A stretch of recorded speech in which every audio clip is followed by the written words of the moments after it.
महंदियों में अंदर जल का चिंता देते सुबह और शाम।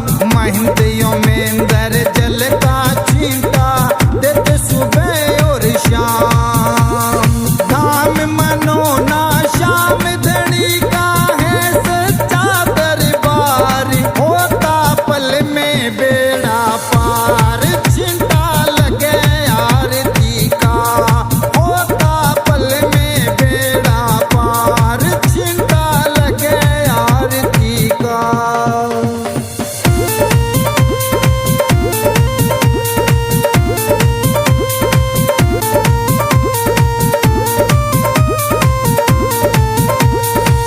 किस्मत वाले भक्तों पे इस जल का छींटा लागे। किस्मत वाले भक्तों पे इस जल का छींटा लागे। आरती के जो दर्शन करता भरे रहे भंडार। होता पल में बेड़ा पार छींटा लगे आरती का। होता पल में बेड़ा पार चिंता लगे आरती का।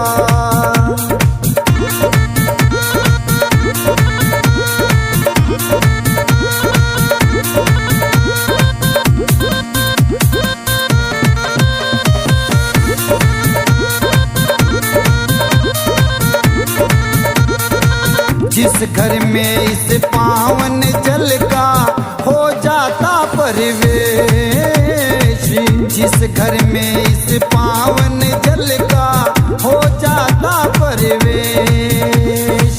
धन दौलत की कमी रहे ना सुखी रहे परिवार। होता पल में बेड़ा पार चिंता लगे आरती का। ओ लगे आरती का यो चिंता लगे आरती का।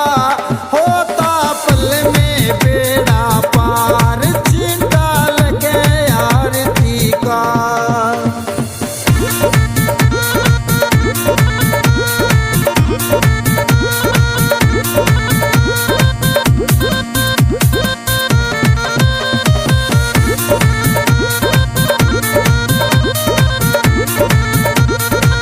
इस जल का है छींटा ऐसा काटे रोग बीमारी। इस जल का है छींटा